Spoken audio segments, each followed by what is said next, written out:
मित्रांनो, शालिनी भक्तिसागरमध्ये तुमचे मनपूर्वक स्वागत आहे। तर मित्रांनो, आज आपण या व्हिडिओच्या माध्यमाने ऐकणार आहोत अमावस्याची व्रतकथा। ही जर कथा आपण ऐकली तर अखंड सौभाग्याची प्राप्ती होते आणि महालक्ष्मी सुद्धा आपल्यावर प्रसन्न होते। तर आपण जाणून घेऊया या अमावस्येचा शुभ मुहूर्त आणि केव्हा स्नान वगैरे करायचे आपल्याला आणि दानाचे शुभ मुहूर्त काय आहे, मार्गशीर्ष अमावस्येचे महत्त्व काय आहे आणि कथा।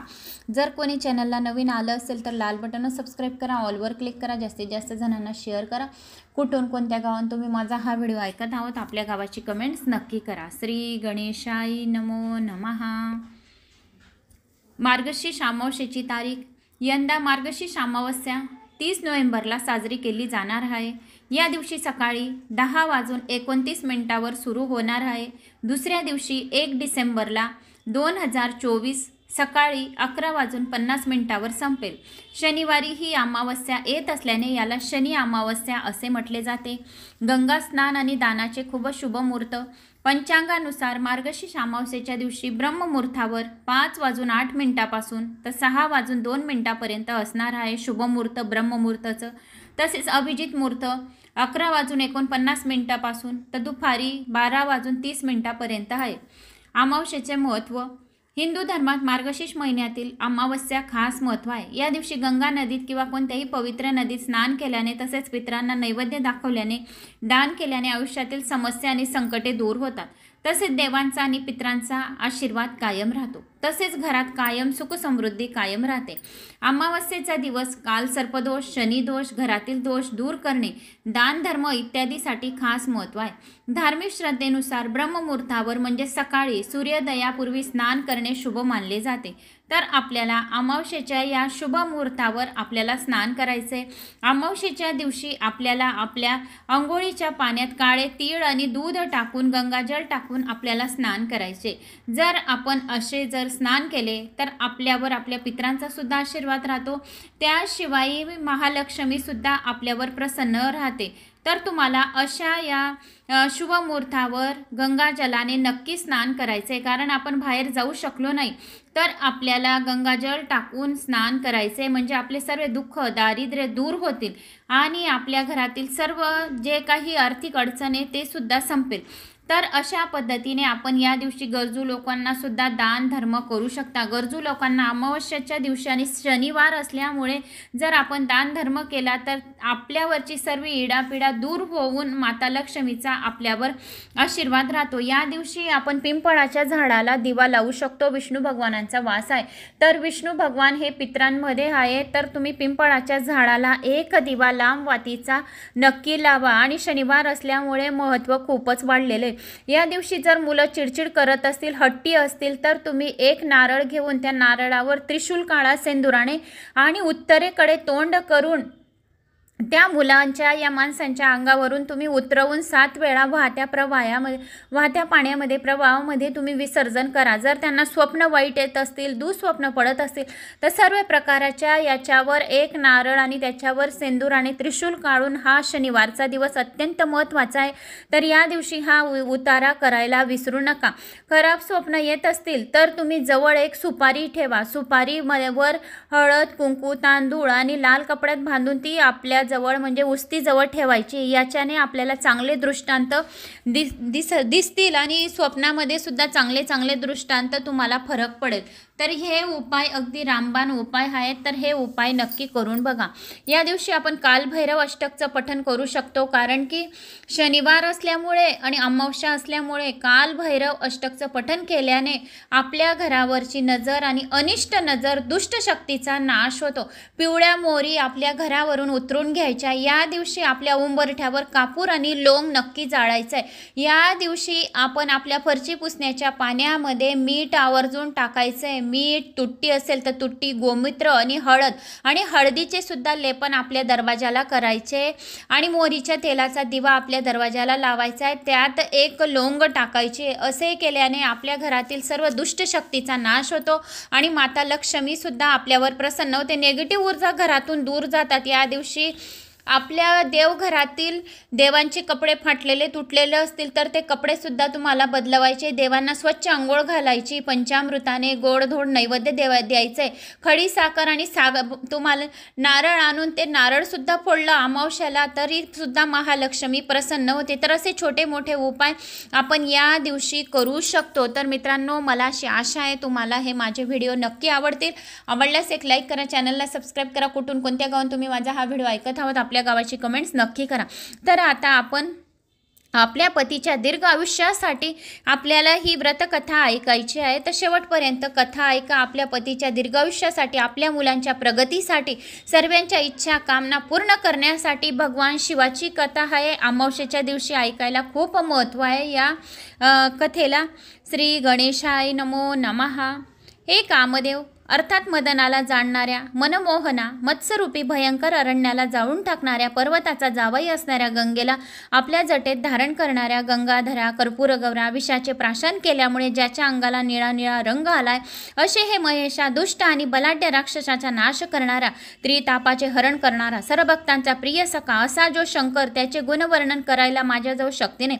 जे आपल्या मनात विषय सुखाची इच्छा करून तुझी पूजा करतात त्यांना त्यांच्या मनातील इच्छित विषय पदार्थ तू मिळवून देतो. मग तुझ्याकडे त्याचे खरेच ध्यान लागते.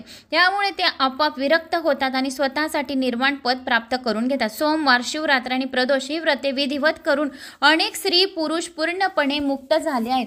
शौनक ऋषी व इतर जमलेल्या लोकांना सूत म्हणाले, मी आता एक गोष्ट सांगतो, ती लक्ष देऊन ऐका. पूर्वी आर्यवर्तात चित्रवर्मा नावाचा एक राजा होता आणि पूर्वी नल राजा आणि सत्यवती हरिश्चंद्र राजाप्रमाणे तो अतिशय पुण्यवान होता. तो गो ब्राह्मण प्रतिपालक सुद्धा होता. तो आपल्या प्रजेचे अतिशय प्रेमाने पालन करीत होता. शत्रूला मात्र त्याची नेहमीच भीती वाटत असे. भगीरथीप्रमाणे तो फार फार प्रयत्नशील होता. तसेच मारुतीप्रमाणे खूप बलवान होता. समरनंगात भार्गव आणि कर्णाप्रमाणे अतिशय दानशूर होता. शंकर आणि विष्णू दोघांचीही तो नेहमी भक्ती करीत असे. त्याला त्याच्यासारखे शूर असणारे अनेक पुत्र प्राप्त झाले होते, पण कन्या मात्र नव्हती. मुलीसाठी त्याने देवांना अनेक नवस केले, त्यामुळे त्याला एक सुंदर मुलगी झाली. ती इतकी सुंदर होती की आता तिला कुणाची उपमा द्यावी ते कळत नव्हते. कलंकाशिवाय चंद्र जसा दिसेल तसे तिचे मुख गोल आणि नयन मनोहर होते.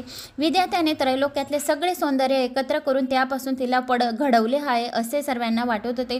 तिच्या जन्माच्या वेळी राज्यातील अनेक श्रेष्ठ ब्राह्मण राजवाड्यात जमले होते. तिचे अचूक जन्मवेळ पाहून पत्रिका मांडून एक विद्वान ब्राह्मण म्हणाला, पृथ्वीची स्वामिनी होण्याचे सुयोग या कन्येच्या कुंडलीत आले. ती खरोखरच 10,000 वर्षापर्यंत राज्य करेल.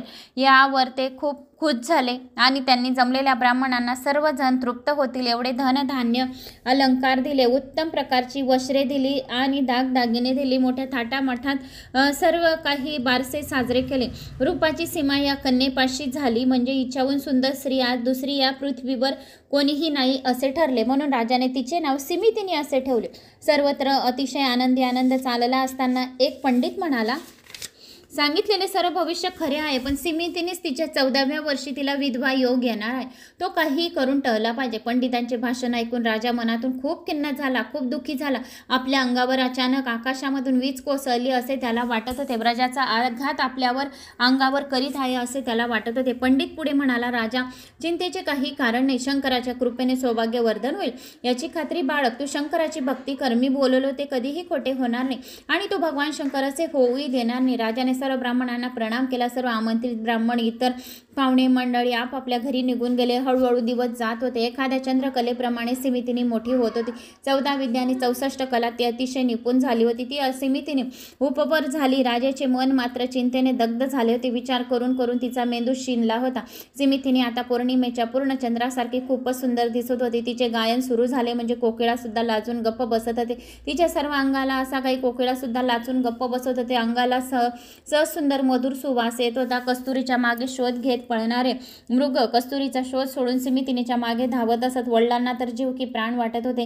तिचे मुख कमल पाहिल्यानंतर चंद्र निस्तेज होऊन जात असे. नाजूक कमर बघून सिंह लज्जित होत असत. तिचे कुरळे केस पाहून भुंगे तिच्या भोवती फिरून गुरुंजी घालत असत. कमळे, हरणे आणि मासे तिचे तेजस्वी सुंदर डोळे पाहून स्वतःला तुच्छ समजत असत. लांब सडक केसांची काळी भोर इकडे तिकडे हलवणारी वेणी भुजंग आपल्या वारोळात दळून बसत असे. तिची सरळ नासिका पाहून पोपट या झाडावरून त्या झाडावर नुसते उड्या मारीत असे. तिचे लाल छुटूक होठ पाहिल्यावर बिंब फळे लाजत असत. डाळिंबाचे पांढरे शुभ्र दाणे एका ओळीत व ठेवावेत असे तिचे दात सुंदर होते. कमंडलू सारखे दिसणारे भरदार स्तन युगल होते. तिच्या अंगाचा दळवळणारा सुवास 10 मैल लांब जात असे आणि कांतीची तेजस्वी अशी प्रभा ही तशी सर्वत्र पडत असे. तिच्या सारख्याच तिच्या सर्व सुंदर मैत्रिणी नेहमी तिच्याबरोबर असत.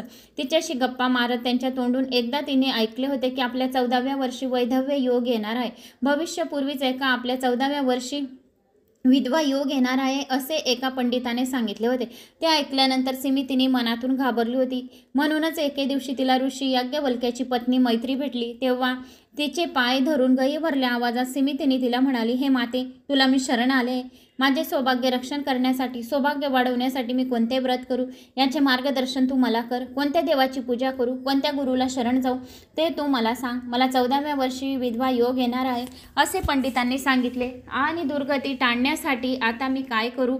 मग तिला धीर देत मैत्रिणी म्हणाल्या, मुली, मी सांगते ते तू तसं कर आणि सोमवारचे व्रत कर. मी तुला पंचाक्षरी मंत्र देतो ते तू कायम लक्षात ठेव. आणखी काय काय करायचे आहे ते नीट ऐकून घे. रात्री शंकराची यथासांग पूजा करावी. गंध, अक्षदा, फुले, पंचामृत, नैवेद्य अशी षोडोपचारे पूजा करावी. ते व्रत करीत असताना जरी तुझ्यावर केवढेही संकट आले तरी ते व्रत सोडू नको. ब्राह्मण भोजन घाल. सवाशन भोजनाचे मेवणे सांग. त्यांची मनोभावे पूजा कर. तुझ्यावर मोठे मोठे दुःखाचे पहाड पर्वत कोसळले तरी सोमवारचे व्रत सोडू नकोस. व्रताला तू कधीही कंटाळा करू नको. तुझ्यावर आलेल्या दुःखाचे खापर सोमवारच्या व्रतावर फोडू नको. मैत्रिणीने सिमितिनीला उपदेश केला आणि तिच्या सांगण्याप्रमाणे सिमितिनीचे सोमवारचे व्रत सिमितिनीने केले आणि मग पित्याला तिच्या विवाहाची आता सिमितिनीचे व्रत सांगितलेले सर्व भविष्य खरे आहे. तिचा 14व्या वर्षी वैधव्य योग आहे तर तो कसाही टळला पाहिजे असे सर्वांनी सांगितले. म्हणून तू आता सोमवारचे व्रत धर. आणि मग सिमितिनीच्या पित्याला तिच्या विवाहाची काळजी होतीच. नलराजा नातू इंद्रसेनाचा मुलगा चित्रगांध हा वर म्हणून सिमितिनीसाठी त्याने ठरवला. आपल्या आजोबाप्रमाणे नलराजाच्या प्रमाणे चित्रगंध ही फार शूर पराक्रमी होता, कीर्तिवंत होता. सर्व पृथ्वीवर त्याच्यासारखा सुंदर तरुण पुरुष नव्हता. सिमितिनीच्या त्याच्याबरोबर तिच्या पित्याने विवाह करायचा ठरवला. सिमितिनी यती मैत्राने सांगितल्याहून सुद्धा जास्त व्यवस्थितपणाने सोमवारचे व्रत आचरित होती. दर 8 दिवसांनी आपल्या घरी 1100 सवाशन ती ब्राह्मण जेवू घालत असे. त्यांना चांगले वस्त्रंकार देत असे किंवा दारात आलेल्या अतिथीला अन्नदान देत असे. यथासांग आणि मनोभावे शिवपूजन करीत असे. दर सोमवारी रात्रभर न कंटाळता जागरण करीत असे. तिने आपल्या नगरातील रत्नखचित शिवमंदिरात एक सुंदर शिवलिंग स्थापन केले होते. पूजा विधी केली होती. काही कमी पडू देत नसे. शिवाला अभिषेक जर केला तर सर्व पापांचा नाश होतो. शिवाला गंध, अक्षदा, फुलांच्या माळा जर वाहिले तर स्त्रीचे सौभाग्य अखंड वर्धन राहते. शिवापुढे धूप जर जाळला तर अंग सुवासिक बनते. शिवापुढे दिवा लावला तर दिवा लावणाऱ्याचा वंश वाढतो, त्याचे आयुष्य वाढते. शिवाला नैवेद्य दाखवलं तर त्याच्यावर लक्ष्मी प्रसन्न होते. विडा जर ठेवला तर 4 पुरुषार्थ मिळल्यासारखे होता. मनोभावे जर नमस्कार केला तर चांगले आरोग्य लाभते. शिवलिंगाला प्रदक्षिणा घातली की मनातील भ्रम नाहीसा होतो. शिवनामाचा जर ओम नमः शिवाय या मंत्राचा जर जप केला तर सर्व सिद्धी सहजासहजी प्राप्त होतात. होम हवन केले की भरपूर प्रमाणात संपत्ती मिळते. कीर्तन जर केले तर प्रत्यक्ष शंकरच तिच्या पुढे उभा राहून नाचतो. शिवाचे ध्यान केले तर ध्यान करणाऱ्यास महाज्ञान मिळते. शिवाचे गुणगान केले की आदी व्याधी नष्ट होतात. शिवापुढे नृत्य केले तर जन्म मरण्याचा फेरा चुकतो. शिवापुढे मंगल असा वाद्य घोष केला की कीर्ती दूरवर पसरते. भगवान शंकराला अलंकार वाहिले की सर्व ठिकाणी जय मिळतो. ब्राह्मण भोजन घातले की त्याला हवे असेल ते प्राप्त होते. सिमितिनी अशा प्रकारचे व्रत मनापासून आचरण करीत होते. शिवपूजनात मंग होते. चित्रवर्मा राजाने चित्रगंधाला मोठ्या आदराने आपल्याकडे येण्याचे आमंत्रण दिले आणि एक अतिशय योग्य मुहूर्त पाहून आपली कन्या सिमितिनीने त्याला अर्पण केली. संपूर्ण नगरीमध्ये 4 दिवस डोळ्याचे पारणे पिटण्यासारखे फार मोठा सोहळा सुरू झाला. त्याचे वर्णन जर केले तर गोष्ट फार वाढेल. सहस्र अब्ज सोन्याच्या मोहरा राजाने आपल्या जावयास वरदक्षिणा दिला. वस्त्रे, अलंकार, रत्ने किती दिली याची तर गणतीच करणे कठीण आहे. तसेच अश्वशाळा, गजशाळा, चित्रशाळा, नृत्यशाळा हे त्याने जावयाला आंदण म्हणून दिले. 4 दिवस 4 वर्गाचे सर्व लोक जेवायला बोलवले. स्वादिष्ट भोजन दिले. जेवण तृप्त करून पाठवले. ब्राह्मणांना एवढे धन दिले की त्यांना उचलून नेणे सुद्धा होईना, म्हणून त्यांनी त्यातील काही रस्त्यातच टाकले आणि काही घेऊन गेले. दारिद्र्यरूपी रान संपूर्णपणे जाळून टाकले. धनाचा परोपकारी मेघ वर्षाव सुरू करताच लागतात दरिद्राचा धुराळा खाली बसला. याचकाचे तृप्तरूपी तृणांगर नगरीमध्ये सगळीकडे पसरले होते. नैषद नगरीचे लोक सुद्धा वधू सिमितिनीला पाहून फार खुश झाले होते. चंद्राच्या 16 कला चिरून तिचे 32 दात बनवले आहेत असे वाटत होते. तिच्याकडे पाहणाऱ्यास प्रत्येकाच भास होता की तिच्या श्वासोश्वासात सुगंध भरला आहे. तिच्या सौंदर्याला उपमाच देता येत नव्हती. लग्न समारंभ आनंदाने अगदी व्यवस्थितपणे पार पाडल्यानंतर वऱ्हाडासह राजा इंद्रसेन नैषध देशाला निघून गेला. दसरा आणि दिवाळी जवळ आली असल्याने राजाने आपल्या जावयाला व मुलीला आग्रह करून ठेवून घेतले. अगदी कृष्ण रुक्मिणी सारखा चित्रगंध राणी सिमितिनीचा जोडा शोभून दिसत होता. त्याची सर्व हौस मौस चित्रवर्मा राजा पुरी करीत होता. एक दिवस काय झाले, आपल्याबरोबर खास दास दासी आणि मोठी सेना घेऊन चित्रगंध राजा शिकारीसाठी रानात गेला. शिकार मनजोगती झाली, पण धावपळीने राजाला फार फार श्रम झाले. घामाने सर्व अंग भिजले होते. म्हणून त्याने एक सुंदर नौका मागवली आणि आपल्या एक मुख्य शरीररक्षकाला घेऊन चित्रगंध राजा नौकेत बसला. यमुना नदीत राजाची नाव मुक्तपणे विहार करू लागली. बाकीचे सारे सेवक सैन्य यमुनाच्या काठावर आरामात गप्पा मारत बसले होते. सर्वजण आपापल्या राजाच्या म्हणजेच आपल्या जावयाचे रूपाचे गुणाचे वर्णन करून मनापासून कौतुक करीत होते. यमुना नदीचा पाण्याचा थांग कधी कुणाला लागला आहे? यमुनाच्या खोल डोहात नौका गेली असताना एकदम सोसाट्याचा मोठा गोंधळ माजला आणि वारा सुटला आणि नौका एकदम डळमळू लागली. सगळीकडे एकदम गोंधळ माजला. थोड्याच वेळात छोटी नौका अथांग पाण्यात बुडाली. त्या सरशी लोक आकांत करू लागले. सैन्यात एकमेकांपेक्षा एक शूरवीर होते. अशा स्थितीत काय करावे त्यांना काहीच कळत नव्हते. धावत पळत रडत चित्रवर्मा राजाकडे गेले आणि त्यांनी ही बातमी सांगितली. वक्षस्थळ दुःखाने बडबडत राजा यमुना काठी आला. डोलीत बसून आपल्या आईबरोबर सिमितिनी तेथे आली. सर्वजण शोक सागरात अगदी गळ्यापर्यंत बुडाले होते. मूर्छा येऊन धरणीवर कोसळणाऱ्या आपल्या लाडक्या लेकीला राजाने कसे तरी सावरले. सिमितिनीची आई आपल्या मुलीच्या गळ्याला मिठी मारून शोक करू लागली. सिमितिनीचा त्यावेळचा शोक ऐकून पृथ्वी सुद्धा कंपित झाली. समुद्राचे पाणी खूप तापले. पशु पक्षी वृक्ष लता पर्वत सर्वजण सिमितिनीच्या बरोबर शोक सागरात आकंठ बुडाले. दुःखाचा अतिरिक्त झाल्याने सिमितिनी तेथेच बेशुद्ध पडले. तेवढा चित्रगंधाचा पिता इंद्रसेन घाईघाईने आपल्या राणीसह तेथे आला. पुन्हा दुःखाचा सागर उफाला. सुनेच्या विधीर्ण मुखाकडे इंद्रसेनाला तर बघवेना. चित्रगंधाची आई लावण्यवती खालच्या जमिनीवरची माती तोंडात घेऊन घालत होती. अतिशय शोक करू लागली. माझा एकुलता एक लाडका बाळ या कालिंदेने खाऊन टाकला. पूर्वजन्मी मी असे कोणते महापातक केले होते म्हणून देव मला शिक्षा करत आहे. माझी आंधळ्याची काठी आधाराची काठी यमुनाच्या डोहात बुडाली. माझा राजहंस कोठे आहे? माझे पाडस कोठे आहे? माझा चित्रगंध कुठे लपला आहे? कुणीतरी मला दाखवावं. मी पूर्वी काय पाप केले होते? भगवान शंकराचे प्रदोषवस मध्ये सोडले का? शिवरात्रीला उपास न करता जेवण केले का? सोमवारचे व्रत माझ्याकडून मोडले गेले का? असे तरी मी केले काय की विष्णू शंकर यांच्यात मी भेदाभेद केला का? हरिकीर्तनाचे हरिहरांचे कीर्तन चालू असताना मी मोडा घातला का? पंक्तिभेद केल्या का? दुसऱ्यांच्या धनाची माझ्या धनात कधी अभिलाषा धरली का? माझ्या हातून असे भयंकर काय घडले की माझा मुलगा माझ्याहून हिरावून गेला का? मागच्या जन्मी दान देत्यावेळी ब्राह्मणाला उगाच झुलवले की मी दान करत असले त्याला मी विघ्न आणले होते? कुणाच्या तोंडाचा घास काढून मी घेतला की गुरुचा द्रोह केला? पानावर जेवायला बसलेल्या ब्राह्मणांना उठवून घेतले का? पाडसाचे कधी विरहाचे दुःख दिले का? ही हरणी आणि त्याच्या पाडसाला काही दुःख दिले का? हे सौख्य माझे सौख्य निदान आज एकाएकी कसे नष्ट झाले? मी काय करू? अशी त्याची आई जोरजोराने रडत होती. चित्रगंधाची प्रधानांनी मंत्र्यांनी राजा राणींना कसे बसे सावरले. चित्रवर्मा राजाने सर्वांना आपल्या राजवाड्यात नेले. शोकाने व्याकुळ झालेले राजा इंद्रसेन त्याची पत्नी लावण्यवती थोड्या दिवसांनी आपल्या नगरीला परत गेले. आपले नैषध देशाचे राज्य शत्रूंनी घेतलेले त्यांना आढळले. शत्रूच्या हाती पडू नये म्हणून दोघे पळून जाऊन लपले लागले आणि मग शत्रूंनी कैद करून आणि तुरुंगात टाकले.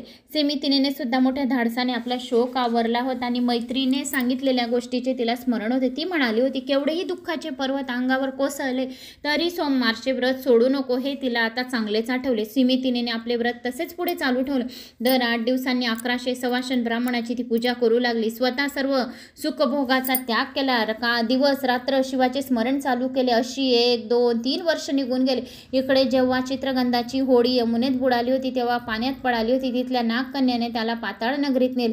तेथील नागलोकाचे सौंदर्य पाहून चित्रगंध राजा फार फार आश्चर्यचकित झाला. तेथे पद्मिनी हस्तिनी चित्रणी शंकिनी डाकिनी सर्व काही प्रकारच्या सुंदर तरुणी तेथे होत्या. त्याच्या सर्व अंगाला दिव्य सुगंध येत होता. तपस्व्या तप मोडेल असे सौंदर्य त्यांना लाभले. ते सर्व विस्तीर्णपणे लांब रस्त्यावर नवरत्नाचे सडे पडले होते. स्वर्गातील सुखाहून येथील नागलोकातील सुख जास्त श्रेष्ठ होतं. पाताळ नगराचा राजा तक्षक नावाचा एक नाग होता. नागकन्याने चित्रगंधाला आणून तक्षकासमोर उभे केले. चित्रगंध राजाने तक्षकाला अगदी नम्रपणे प्रणाम केला. राजाची स्तुती केली. तक्षक राजाने विचारल्यानंतर चित्रगंधाने आपली सर्व हकीकत त्याला सविस्तरपणे सांगितली.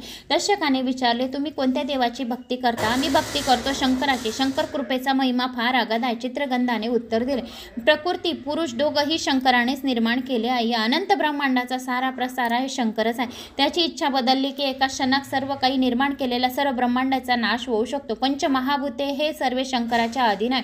प्रकृती पुरुष एकरूप होऊन आदिपुरुष ज्याला म्हणतात ते आदिपुरुष म्हणजे हरसाम सदाशिव आहे, ज्याची आम्ही मनापासून भक्ती करतो. सदाशिवाच्या मायेपासून त्रिमूर्ती त्रिगुण उत्पन्न झाले. त्याचा सत्वांश म्हणून विष्णूची निर्मिती केली, रजांश म्हणून विरचीस निर्माण केले, तमांश म्हणून रुद्र निर्माण केला आणि पुराण पुरुष असणारा हरसाम सदाशिव दुसरा तिसरा कोणी नसून आमचा भोळा महादेव आहे. आम्ही आपल्या मनापासून भोळ्या महादेवाची भक्ती करतो. पाताळ आकाश दाही दिशा त्रिभुवन इतकेच नाही तर पंचतत्वे पृथ्वी भस्म अष्टधातू व्यापून शिल्लक उरला त्या शिवाची आम्ही मनोभावे पूजा करतो. त्याच्या कृपेने फुले वनस्पती लतावली सर्व काही निर्माण झाले. ज्या कैलासनाथाने ही पृथ्वी सर्व विश्व व्यापले आहेत असे नम्र उपासक.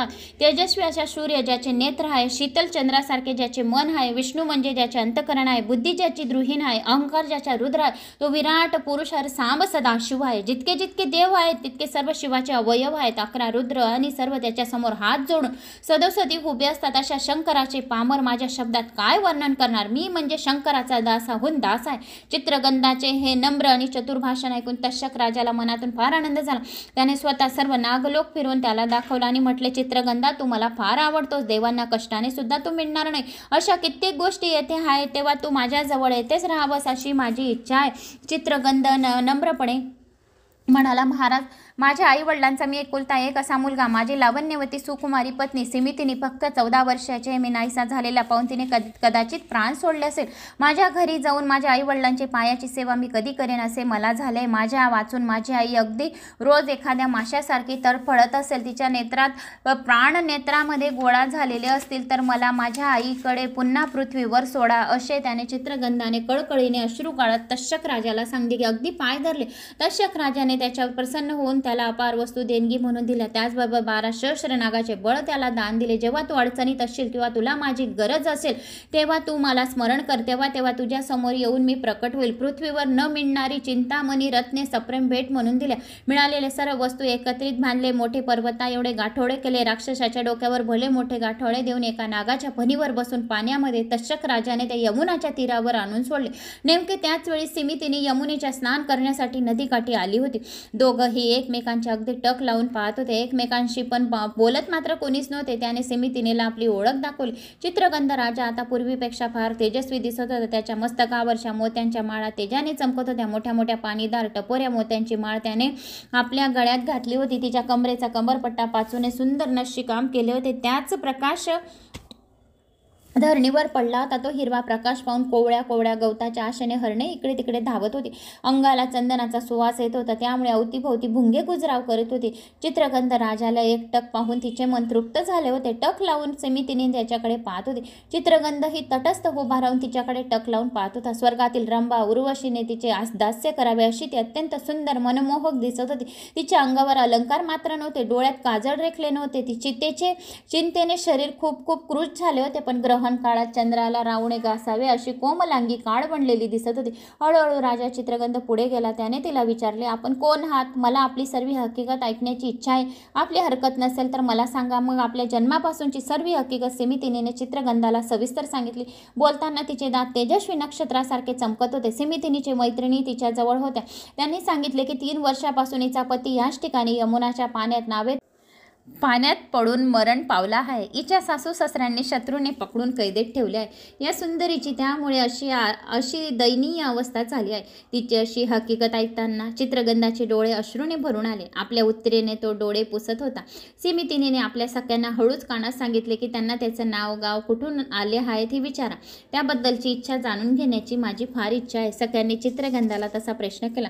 तो लटकेच तिला म्हणाला, आम्ही एक सिद्ध पुरुष आहोत. 3 लोकात आम्ही मुक्तपणे संचार करत करत आहोत. भूत, वर्तमान, भविष्य सर्वांचे आमचे ज्ञान आहे. एवढे बोलून तिच्याजवळ जाऊन चित्रगंधाने सिमितिनीचा हात आपल्या हातात धरला आणि तिच्या कानात सांगितले, मुली, तुझा पती मेला हे खरे नाही, तो अजून जिवंत आहे. आजपासून 3ऱ्या दिवशी मी तुझी त्याची भेट घडवून देईल. शंकराची शपथ घेऊन सांगतो, तुझे ऐश्वर्य सतत वाढत राहील, अखंड सौभाग्याची प्राप्ती राहील, पण 3 दिवस ही गोष्ट कुणाला सांगू नको.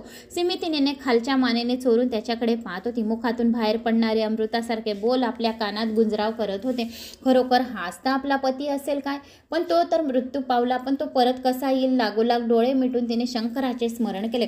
परमेश्वरा, तुझी लीला अगाध आहे. हा जर परपुरुष असता तर याने माझा हात धरण्याच्या धाडस केलेच नसते. सिद्धाबद्दल माझ्या मनात प्रेम दाटून आले. शंकरा हा सिद्ध म्हणजेच माझा पती असेल का? मी 11 लाख दाम्पत्याचे पूजन करेन, 11 लाख वाती लावेन, 11 लाख बिल्वत पत्रे तुला भावीन. सिमितिनीने अशा प्रकारे आपल्या विचारात दंग असता चित्रगंध म्हणाला, सुकुमार श्रीये, आता तू खरोखर घरी जा. मी तुझ्या सासू ससऱ्यांकडे जाऊन ही आनंदाची बातमी सांगून येतो. त्याने हे सांगता सिमितिनी हसतच आपल्या घराकडे निघाली. तिच्या सख्या तिला म्हणाला, सिमितिनी, तू विश्वास ठेवतो नक्की राजा चित्रगंध आहे, त्याच्याशिवाय तुझा हात धरण्याचे धैर्य कोणाला नाही. तुझी कथा ऐकून त्या सिद्धाच्या डोळ्यात अश्रू वाहत होते. पाहिलंस ना? पुरे ग पुरे, आता बडबड करू नका. थोड्या वेळासाठी गप्प बसलात तर काय होईल? असे म्हणून सिमितिनीने सख्यांना गप्प केले. पण तिच्या चेहऱ्यावर न कळत सौभाग्याची कळा चमकू लागली. इकडे चित्रगंध एका क्षणात नैषध्य नगरीजवळ गेला. नंतर एका नागाने मनुष्य रूप धारण केले. तो राजधानीत जाऊन राजाला म्हणाला, सहस्र नागाचे बळ घेऊन चित्रगंध आपल्या राजाकडे आला आणि तेव्हा तुम्ही अगोदर गुपचूप इंद्रसेन लावण्यवतीला मुक्त करा आणि मग पुन्हा सिंहासनावर बसवा, नाही तर त्यांच्याशी युद्ध करून त्याच्यापुढे मरायला तयार व्हा. चित्रगंधाचा शत्रू हे ऐकून घाबरला आणि शरण आला. त्याने इंद्रसेनाला आपल्या कैदेतून बाहेर काढले आणि त्यांचे राज्य त्याला परत दिले. आपल्या चुकीबद्दल क्षमा मागितली. मग आपल्या पूर्वीच्या वैभवासह राजा इंद्रसेन पुत्राच्या भेटीसाठी निघाला. आई वडिलांना पाहता चित्रगंधाने अतिशय आनंदाने त्याचे पाय धरले. राजाने त्याला उचलून आपल्या हृदयाशी घट्ट धरले. लावण्यवतीनेही आपल्या पुत्राला कडकडून मिठी मारली. त्याच्या कपाळाचे खूप आनंदाने कितीतरी पापे घेतले आणि 14 वर्षानंतर श्रीराम जसा कौशल्याला भेटत आहे तसे मायलेकराची भेट वाटत होती. हरवलेले एखादे रत्न सापडावे, एखाद्याला जन्म द्यायला दृष्टी यावी किंवा प्राण जाता जाता तोंडात अमृत पडावे, तसे चित्रगंधाला वाटत होते. लावण्यवतीला झाले होते. शेजारचे भोवतालचे सर्व राजे, सर्व प्रजा चित्रगंधाला भेटायला आले. उत्तमोत्तम मौल्यवान नजराणे घेऊन धावत येत होते. औषधी वनस्पतीसाठी सर्व द्रोणागिरी पर्वत, हनुमानाने मूर्छित पडलेल्या लक्ष्मणाला जीवदान दिल्यानंतर जसा आनंद सर्वदूर पसरला होता तसा सर्वदूर आनंद आजही येथे दाटला होता. सर्व नैषध्यपुरी रथा पल्लव पताकांनी शृंगारले होते. मात्या पित्यासह चित्रगंध प्रमुख रस्त्यावरून मिरवत चालला होता. चित्रवर्मा राजा हिला ही बातमी कळण्यासाठी त्याच्या राजाकडे सेवक धावले. पण राजाला जामात आले आहेत. अशी शुभ वार्ता कळताच काय करावे आणि काय नाही हे सुचेना. चित्रवर्माने नेत्रातून अखंड आनंद अश्रू वाहू लागले. त्याचा कंठ भरून आला. ज्यांनी हे शुभ वर्तमान येऊन सांगितले, राजाने त्या आनंदाने त्याच्या भराने त्या व्यक्तीला खूप अपार धन दिले. अनेक रथ भरून संपूर्ण नगरात साखर वाटण्याचा हुकूम दिला. सर्वत्र मंगल वाजले. राजाने आपला खजाना सर्वांसाठी उघडा केला व ज्याला जे जे हवे असेल ते दिले. जय जय उमानाथ म्हणून अनेक आनंदाशियाने नाचत लागले. पायातील जोडे घेऊन सेवक मागून धावत होते. सिमितिनीला सगळ्यांनी उत्तम प्रकारे सजवले. ते शिवनामाचा जय जयकार करत होते. तिच्या गळ्यात परत मंगळसूत्र बांधले होते आणि तिच्या सुंदर नेत्रामध्ये काजळ लेखले. कपाळी कुंकूचा सौभाग्याचा अखंड सौभाग्याचा तिलक पुन्हा तिला एकदा लावला. दशगुणी विडा करून तिला खायला दिला होता. एक जण तस्त पुढे करीत होते. नगरातील सगळ्या स्त्रिया सिमितिनीला बघायला राजवाड्यात गोळा झाल्या होत्या. सिमितिनीच्या आईने तिला अतिशय प्रेमाने मिठी मारून म्हटली, पोरी, तुझे सौभाग्य अखंड राहील आणि आज खरोखरच पुन्हा तुझ्या तेजाने अखंड सौभाग्याची तुझी कळा तुझ्या चेहऱ्यावर झळकत आहे. अशीच तू सुखात राहा. सोमवारची व्रताची योग्यता काही वेगळीच आहे. सिमितिनीने शंकराला म्हटल्याप्रमाणे 11 लाख दाम्पत्य व्रताचे दिवशी पूजन केले. 11 लाख वाती लावल्या. 11 लाख बिल्वपत्रे वाहिली. तेवढ्या चित्रगंध राजा आपल्या आई वडिलांसह तेथे आला. जावायला अतिशय प्रेमाने मिठी मारली. चित्रवर्माचे राजाचे खूप खूप आनंद शुगाले. दशोदिशा अतिशय पुलंकित झाल्या. देवाने स्वर्गातून त्याच्यावर आनंदाने पुष्पवृष्टी केली. नंतर चित्रवर्मा राजाने जावायला मिरवत आपल्या राजधानीच्या नगरात आले. तेथे पुन्हा चित्रगंधाने एकांतात सिमितिनीची भेट घेतली. पाताळ नगरातील सुगंधराजे आपल्या हाताने त्याने सिमितिनीला दिले. लावण्यवती स्मितीने आता पाताळ नगरीच्या आभूषणाने आणखीन सुंदर दिसत होती. नंतर आपल्या सासू सासऱ्याला चित्रगंधाने अनेक वस्तू भेट म्हणून दिल्या. आपल्या सासू सासऱ्यांना स्मितीने नम्रपणे नमस्कार केला. तिचा सौभाग्याचा समुद्र असाच भरलेला राहू दे. जो कोणी ही कथा ऐकेल, श्रवण पठन करेल, कोणाला शेअर करेल, त्याचा सुद्धा अखंड सौभाग्याची प्राप्ती होईल आणि त्याचा सौभाग्याचा समुद्र अखंड भरलेला राहील, अशी सर्वांनी शुभ आशीर्वाद दिला. मग सर्वजण परत नैवेद्य नगरीला आले. पृथ्वीवरच्या सर्व मोठमोठ्या राजांनी एकमताने चित्रगंध राजाला सम्राट म्हणून मान्यता दिली. आपला राज्य आपल्या मुलांच्या स्वाधीन करून राजा इंद्रसेन तपश्चर्याला निघून गेले. शंकराचे तप करून शेवटी त्याला शिवपदाशी मोक्ष मिळाला. पुढे पित्यासारखे म्हणजे चित्रगंधासारखे तेजस्वी 8 पुत्र स्मितीनेला झाले. चित्रगंधाने स्मितीने 10,000 वर्ष पृथ्वीवर सुखाने राज्य केले. पृथ्वीच्या नल राजाप्रमाणे चित्रगंधाने ही आपले चांग कीर्ती 10 दिशात पसरली. प्रजेवर अतिशय न्यायाने राज्य करू लागले. शिवरात्री, सोमवार, प्रदोषी व्रते निष्ठेने शेवटपर्यंत चालू ठेवली. स्मितीने सुद्धा स्मितीनेची सुद्धा कीर्ती 10 दिशात पसरली. असे हे स्मितीनेचे सुंदर अखंड सौभाग्यकारक आणि वरदायी आख्यान ज्या स्त्रिया नियमितपणे ऐकतील, वाचतील, कोणाला सांगतील, त्यांचे अखंड सौभाग्य वाढेल. त्यांचे पतीचे दीर्घायुष्य होईल. त्यांच्या मुलाबाळांना सुद्धा दीर्घ आयुष्याची प्राप्ती होईल. त्यांच्या घरात धनसंपदाचे भरभराट राहतील. वैकुंठ लोकाची, शिवलोकाची प्राप्ती होईल. 12 ज्योतिर्लिंगांमध्ये स्नान केल्याची, पुष्करणीमध्ये स्नान केल्याची आणि त्रिवेणी संगमामध्ये स्नान केल्याचे त्यांना पुण्यफळाची प्राप्ती होईल, असे या अध्यायामध्ये सांगितले. कुणाचा पती जर दूर गेला असेल, तिचा पती पुन्हा लवकर तिला येऊन भेटेल. ज्या विधवा स्त्री आहेत, जर त्यांनी हे आख्यान ऐकले तर त्या पुढील जन्मामध्ये अखंड सौभाग्याचा त्यांना लाभ होईल. म्हणून एकदा सुरू केलेले सोमवार व्रत कोणी सोडून शिवचरणावर पक्की निष्ठा ठेवावी. हे आख्यान ऐकल्यावर एखादा हरवलेला मुलगा पुन्हा येऊन भेटेल. तसे हे आख्यान ऐकणार तर आयुष्य, आरोग्य, ऐश्वर्य, धनसंपदा, कुबेरचा भंडार, विद्याप्राप्ती आणि त्यांच्यावर आणि मृत्यूचे जे काही संकट आहेत ते सर्व काही दूर होतील. जवळ गेलेले सर्व काही धन असेल तर ते पुन्हा परत प्राप्त होईल.